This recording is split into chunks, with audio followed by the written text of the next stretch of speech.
name is Max.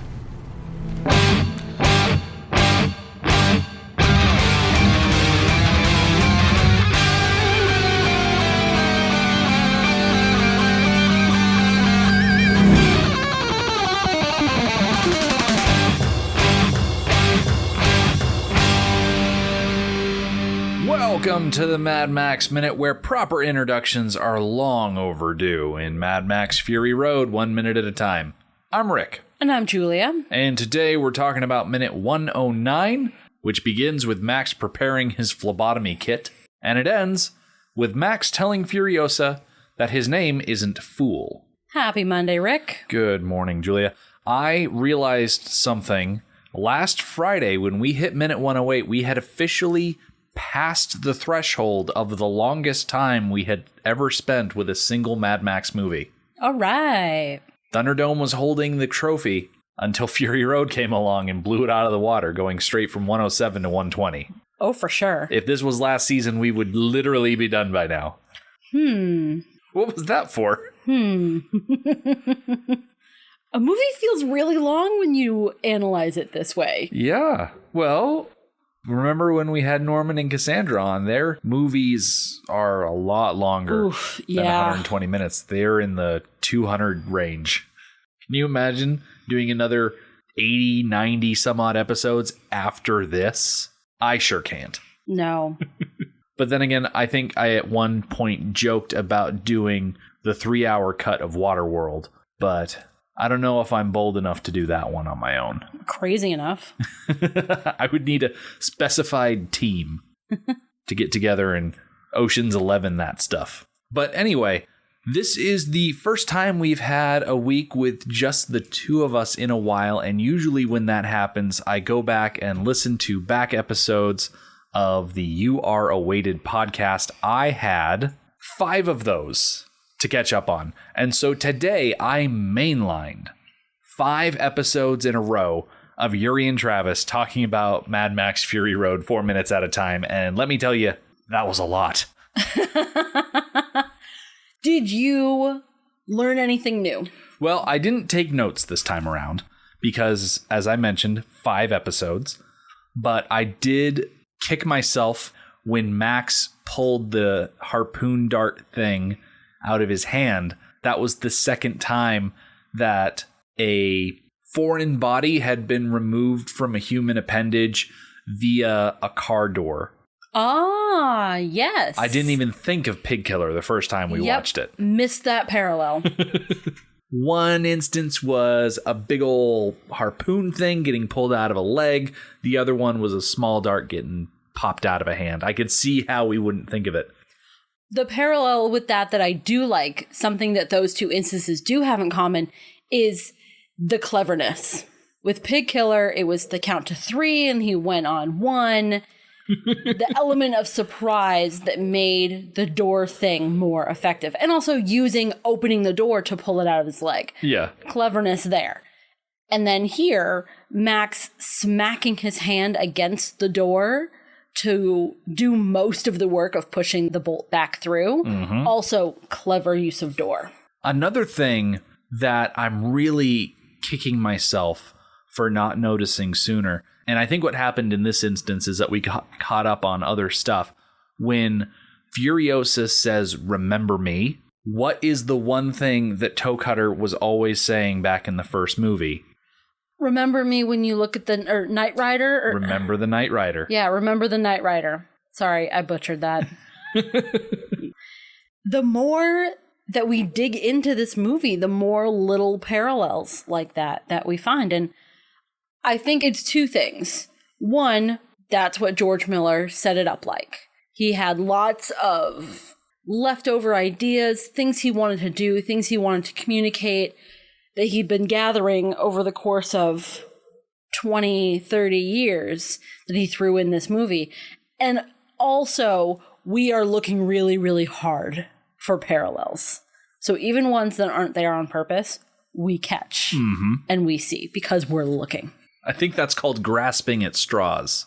Yeah, that's what we do here at the Mad Max Minute. Mm-hmm. Another thing that we overlooked Although we might have also mentioned it when the DAG was praying to whoever would listen.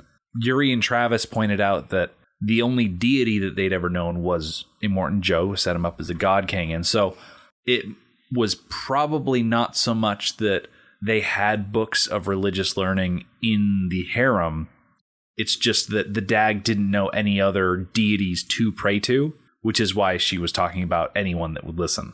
It's interesting that she had any concept at all that there may be other deities out there besides Joe.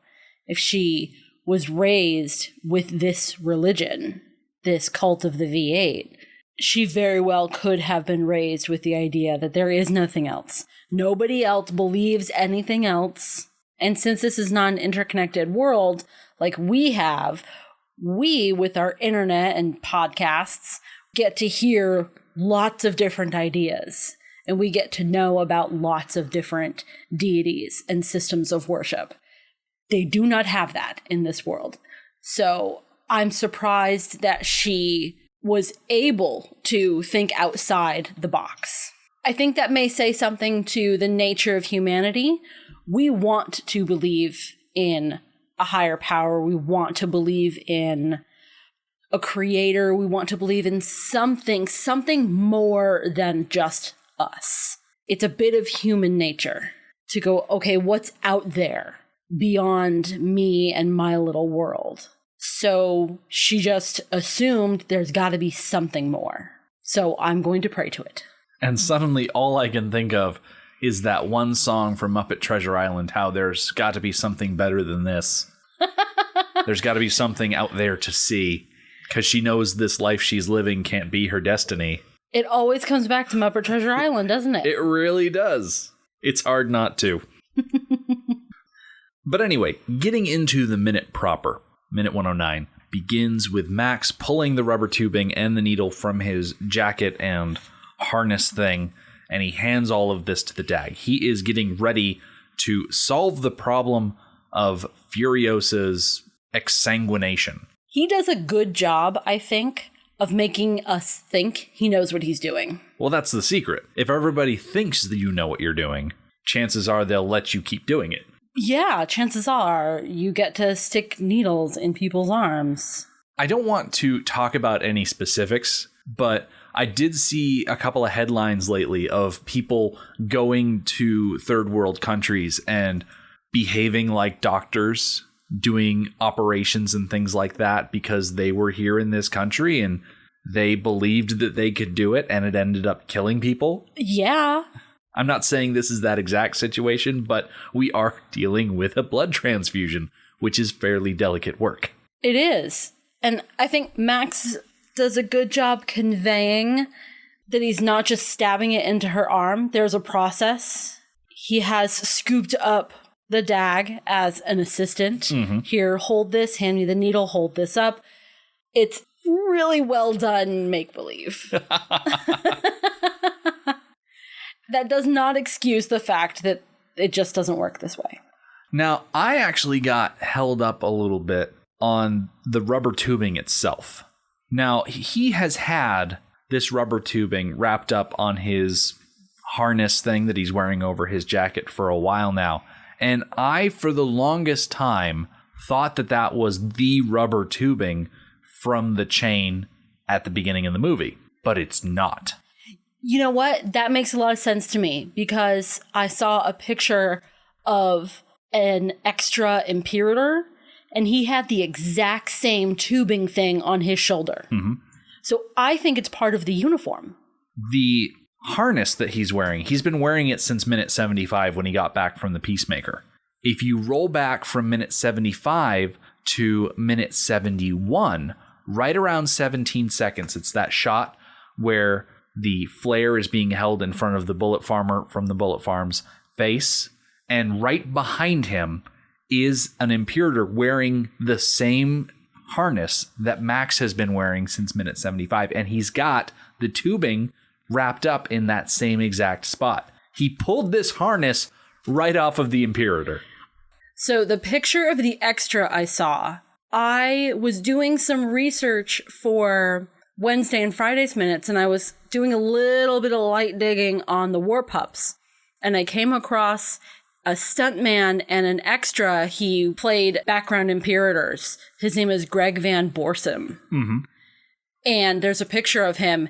He's wearing that harness. And I think it's the same one. So I think this guy is your guy from The Bullet Farmer. So what I found out was that his son is one of the war pups. Okay. Like bring your kid to work day. Yeah. So what we're saying is that the tubing is fresh and clean is a strong word, but it's not full of dried blood, which Max's tube would be. It also makes sense that it would come from someone who is working with the bullet farmer, because if you are dealing with people who are shooting bullets and one would assume being shot at, you run a very high risk of needing to move blood around.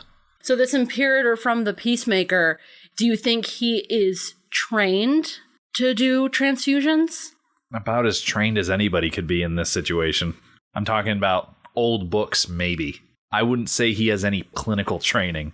Well, I don't know about that. Imagine that you are an Imperator with some level of medical supplies on your person, and you are on the Peacemaker with the Bullet Farmer, who is top-notch right up there.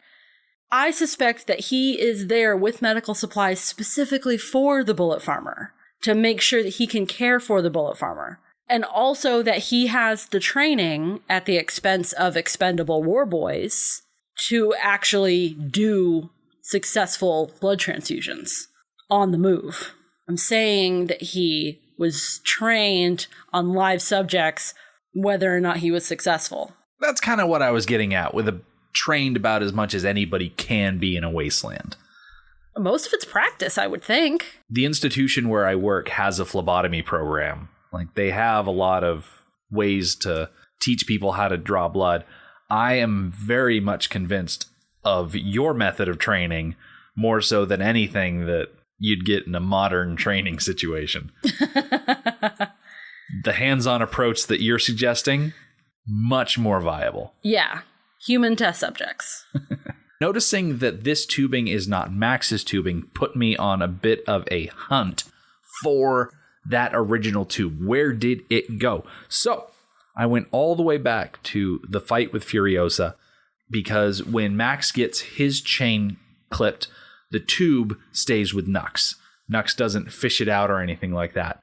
And as you follow Nux in the subsequent scenes, up to the point where he's on top of the tanker about to shoot Furiosa in the back of the head, you can see the tube still running through that chain when it gets caught in the grate. And it's even there up to the point when Capable cuts the chain. So the tube was left behind with the chain at the tree. Okay. So at the time that we left the chain behind at the tree, we made remarks on the character arc, per se. Yeah. That the chain got. The tube was right there along for the ride, wherever the chain was. And we neglected it. Ooh. What a shame. Shame on us. Tisk tisk. But getting back at the matter of hand, Furiosa has lost a lot of blood. Max has drafted the DAG into service as his nurse because he is moving things all around. He's unwrapping the tube. He's putting the needle in his mouth so he can work on this. Melita is there softly shaking Furiosa, encouraging her to hold on. And Max instructs the wives that they need to keep Furiosa awake. And so Capable is the one that leans over the seat and says, "Oh, hey, Furiosa, wake up." Capable once again filling the role of caretaker in time of need. Yes, because for a second time in this movie, she has lost her charge. And she needs someone else to take care of. And this brings us to the centerpiece of this minute, which is Max performing the blood fusion. Now, after we were done recording with Porter and Jenny the other week, we found out that Jenny had actually been trained by the U.S. Army on how to do stuff like this. So we recorded a little snippet with them. Do you want to listen to that now? I do. Okay, let me cue that up.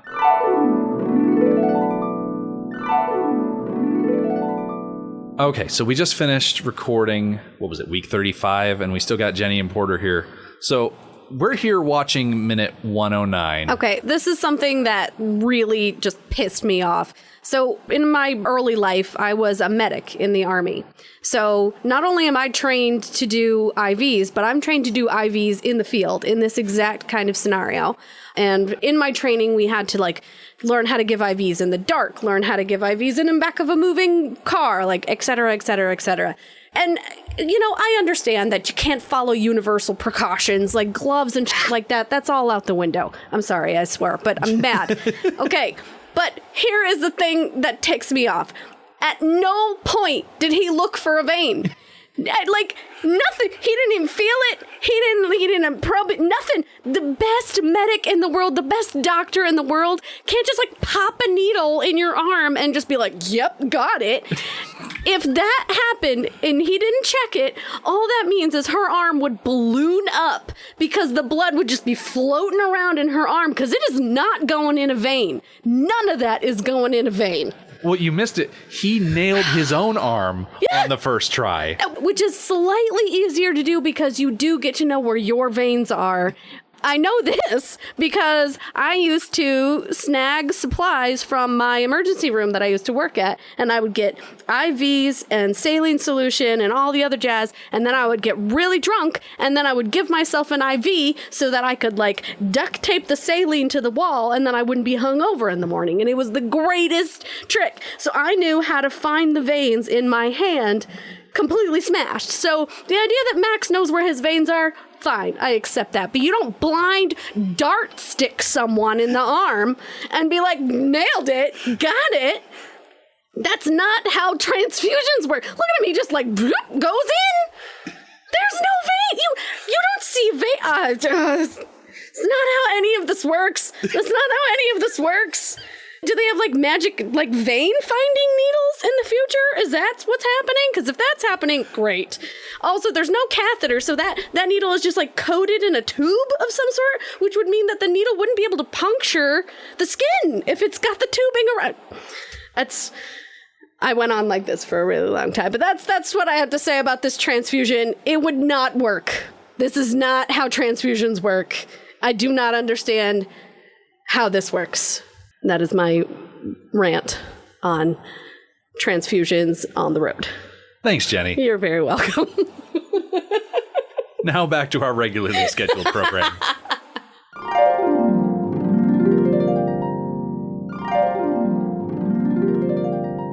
So that was a pretty scathing indictment of this scene from our resident phlebotomy expert. It is, and I definitely appreciate a experienced point of view on this. I think most people watching the movie, unless they're just glossing over it, which plenty of people do just gloss over it, no problem there. But I think lots of people saw this and were like, no. It doesn't work that way. Because it's so obvious that it doesn't work that way, that he's not putting enough effort into it. So it's nice to be validated in that observation. I don't think that we needed an extended instance of Max poking at Furiosa's arm, looking for veins and guiding the needle in or anything like that. But it wouldn't have hurt if he at least poked at her arm a little bit before just going for it with the needle. You know what I mean? Yeah. Because that needle was frankly very huge.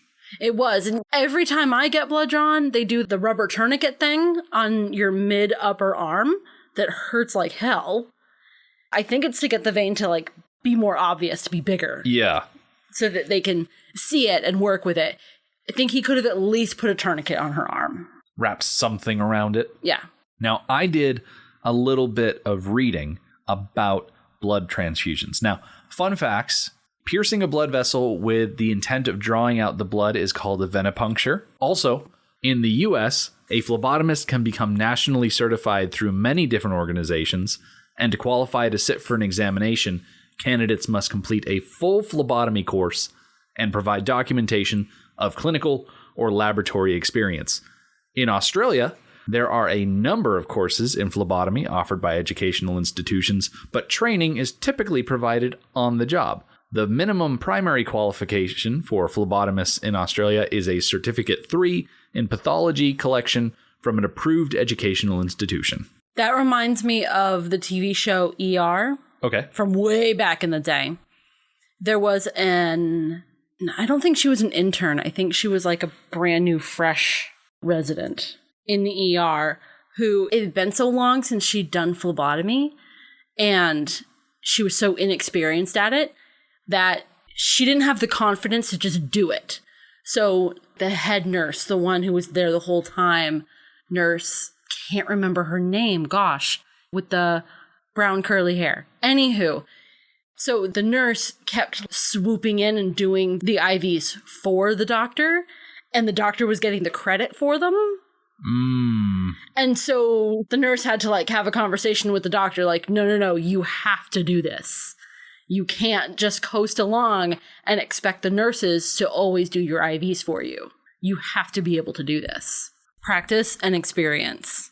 And I don't know, maybe Max has that. He certainly acts like he does. He goes at it with confidence. Mm-hmm. We were never told what kind of first aid training he got back in the MFP. Nope, we were not. Now, you've been reading the novelization of the original Mad Max. Mm-hmm. Any talk about what types of training or more training? Nothing at all. All right. One of Jenny's main concerns was Max missing Furiosa's vein and feeding blood directly into the surrounding tissue in her arm. From what I was able to find, thanks to rn.com, this is called infiltration and is caused by several circumstances. The website describes it thusly. IV infiltration is one of the most common problems that can occur when fluid infuses into the tissues surrounding the venipuncture site. This sometimes happens when the tip of the catheter slips out of the vein, the catheter passes through the wall of the vein, or the blood vessel wall allows part of the fluid to infuse into the surrounding tissue. That just sounds awful. You don't like needles to begin with? No, I don't. I've gotten more comfortable with getting blood drawn. Just practice. I've had to do it a lot. So I can handle that now, but that's really the extent. I have to look away for the actual puncture, but I can look at the needle in my arm, and I'm okay with that. I'm in pretty much the same boat as far as I don't want to watch the needle go into my arm, but once it's in my arm, I'm okay to look at it from there. Mm-hmm. Just a tiny bit more comfortable once it's actually in there. Yeah. And I find myself in the same boat watching this minute while Max is putting it first in his own arm and then in Furiosa's arm. I look away for those moments, but once we see the stuff in there, blood flowing, I'm fine with that.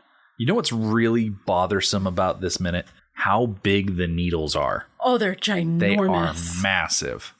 Oh my gosh. And once Max has the blood flowing, the dag was really helpful by holding up the tube so that way he didn't get any air trapped in there. He got it in the arm, the blood started flowing. And as we see Max looking for signs of life in Furiosa's face around second 42, I get the sense that Max has done all that he knows how to do, and now he finds himself at a loss of what to do next. All they can really do is sit and wait at this point. Yeah, which Max doesn't really seem very comfortable with.